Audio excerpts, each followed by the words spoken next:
Boxing King Media in association with Boxro Shannon Ryan. Shannon, how you doing? First interview of 2024, I believe. It is mine. But I am good. How are you? I'm good. I think last time we spoke, we was on Eddie Hearn's farm with alpacas behind us. It was all nice and picturesque, but we're here on a Zoom today. Yeah, I was actually thinking about that earlier when I was coming on here. All right, good stuff. I've got to obviously ask you, how was your Christmas and New Year? Did you get up to anything special? Do you know what? My Christmas and New Year was good. I spent some quality time with the family. I was still in training mode, still trained over Christmas and on Christmas. But it was still nice to be on the routine. There's goals to achieve for this year. And then my New Year's was I stayed in, I done a vision board and wrote out some goals for 2024. Wicked. And I've got to ask you, what was the best present you got over Christmas? It would have to be my diffuser for my room. It smells lovely. All right, okay. What's the worst present you got? The worst, probably some lip balm. All Bit right, boring, isn't okay. it? All right. That's like I can't imagine that being like an expensive present. I don't know. Lip The balm. lip balm, All probably right. not, no. All right. Whoever gave you that, sorry for that. Um, I was just looking on your Instagram. Have you been doing some modeling as well as the boxing? I do not modeling as such, but sorry, I need to put something Photo on stuff. shoots. Is that come back on? There we Yeah, go. yeah, yeah.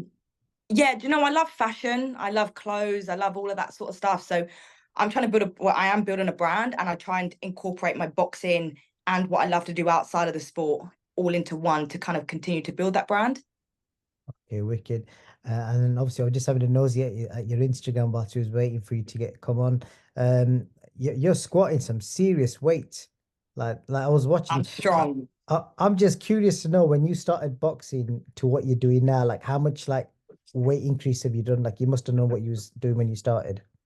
Yeah, so when I started, I must have been about 50 kilos, like myself. Um, but when I look back at old videos, I'm little, like really little. And it's like, it's nice to see me fill out and build into myself. But yeah, lifting heavy, squatting heavy. But I really enjoy that part of it. But yeah, I'm not ashamed to say, but you can squat more than me. I think I could do So, more than most. yeah, yeah, it's a good effort. Just out of curiosity, do you feel the difference when you're boxing? Like, when if you can squat heavy, like, or does it slow you down, or what's the difference from it? Do you know, I've still kept my speed. My coach programs it so it's not too much of a load. We do it in sections. So we're not lifting for so many weeks heavy, if that makes sense. And he changes the reps and obviously the weight as the weeks go on. But it just helps with my strength and power. Obviously boxing, you sit down in your shots a lot more. So I feel like it helps me for that as well. I was looking at your career so far, it's like it'd be easy for me to say to you, how do you think your journey's gone so far? But when I look down box rank, you fought at Wembley Arena 4 times, you fought at the O2 once. I think there's one smaller venue, but I can't remember what that was. But 5 out of 6 times you fought in big arenas. Yeah, do you know what? It's been really, really it's been a solid journey. The other one was Alexandra Palace. That was it. Even that's a big venue as well. Yeah, which was a bit different. That was on a Sunday, which I'd never done before. Oh yeah, Um, it was but the freezing that journey for day. me, yeah, it's been incredible. Literally did not think I would be here. It wasn't the way I thought my life would have panned out. Mhm. But I'm glad it has. I'm glad it is going this way. And what do you think of the way your career's gone in the ring? Because again, like, this is interesting. I don't know if you probably know this. You've not lost a round on paper, but 6 fights, you've not lost a round. Is that because you're that good, or is it because the competition's not being good enough? No, do you know what? I think it is my skill set. My coach is a very, very good coach. So shout out to Coach G. We work a lot on defense as well. And the sport is hit and don't get hit. So I will, it's an entertainment business as well as a hurt business. And I'm here to do both. Not we haven't got any knockouts yet, but I feel every fight that I've had, if people go back and watch fight after fight, you see the development, you see the skill set get better, you see the opposition, do get a little bit better. But what we're noticing is when we are watching the people that we're facing, when we've watched some tape of them before and then I get in there, they're not possessed, they're not doing the same as what they did to the previous person. So I do believe it is my skill set, what my coach does, what we do in the gym. And I haven't lost a round and I'm looking to not lose a round. Good stuff. And then obviously your weight, you're fighting a super flyweight. I was looking down on the divisions, like there's potentially big fights whether you go up or down. I'm guessing you'll never go down, but obviously on the up. But just concentrating on what's next, the British Boxing Board re reported that you're going to be fighting Emma Dolan for the British title. So just tell me when you first heard about that and how that came about. Yeah, so that was a few weeks ago now. Firstly, it's amazing to be the second British, female to fight for that. So I'm really looking forward to it. And the fight as well, I'm looking forward to the fight because every fight's been real, but this is real. Do you know what I mean? It's for something now, and every step moving forward is going to be a big fight, and that's what's exciting. And did you watch Emma Dolan's last fight? I did indeed. What did you make of it? You said you was Um, coming, you never turned up. I'm sure you said you was gonna drive up to Sheffield to watch that. yeah, do you know what? I'm quite glad I didn't. I think just would have been a bit of a waste of time. But what do I think of? What did I think of that fight? I think Nicola Hopwell did some good things in there. They both did some good things in there, but there's a lot of grey areas that I'm gonna get through. That she shows. Um, and you know what? Respect to her for being brave. Respect for her to kind of gather this fight together. It was put on me to say that I called her out when I never did. So hats off to her and her team for shouting to get this fight because they've managed to do that. And hats off to Eddie for getting us the British title, which I think is a really decent title to have and to build from there. But I'm looking forward to it. She spoke a lot that I've seen. But her talking she's not gonna be able to back it up. And that's what I find exciting, and the fans are gonna find it exciting as well. One of the advantages I suppose she has got is that she's got quite a big height and reach advantage over you. Have you fought anyone that taller before or with that sort of reach? What do you Um, think? yeah, the sparring has been I spar people like that quite a lot of the time. Yeah. We don't really spar my weight either, or my height. Um, but is it going to be an issue? No, I think my skill set is too vast for that. I can adjust. And I'm not worried about the height at all. Okay.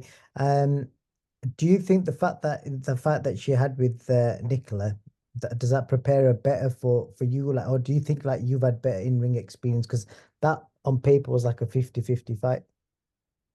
Yeah, I think what Nicola done to her, even though she didn't get the win, if Nicola managed to do what she did, then it's game over in my opinion.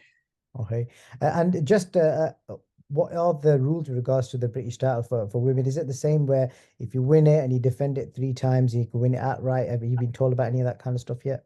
I haven't been told, but as far as I'm aware, just my assumption, I believe it is the same. Mm. If you defend it 3 times, then you get to keep it. And I think right now there's seven in the Yeah, UK in there my is. division. Yeah. Um, yeah, there's seven, which is it's building, it's getting better, and it will only get better in even more girls. I'm guessing you're interested in potentially doing that, and if you do win, try and win it outright. Yeah, we'll see. I leave that down to the team, so it depends on the route that we're going down, what we want to do. So yeah, we'll just see from there. Okay. And the date, are you able to give us an idea when this could be announced or when it's going to be?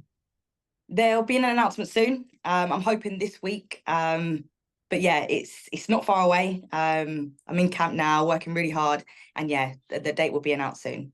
I'm just going to drop you 3 names. I'm not going to try and distract you too much, but out of these 3 potential future fights, could be good rivalries for you. Which one intrigues the most for you? Maisie Rose, if she moves up, Mhm. Nina Hughes, where you'd have to move up, or a stablemate, Sophia Leash. Which one would I prefer? Yeah, which one excites you out of them 3? Just like fantasy fights.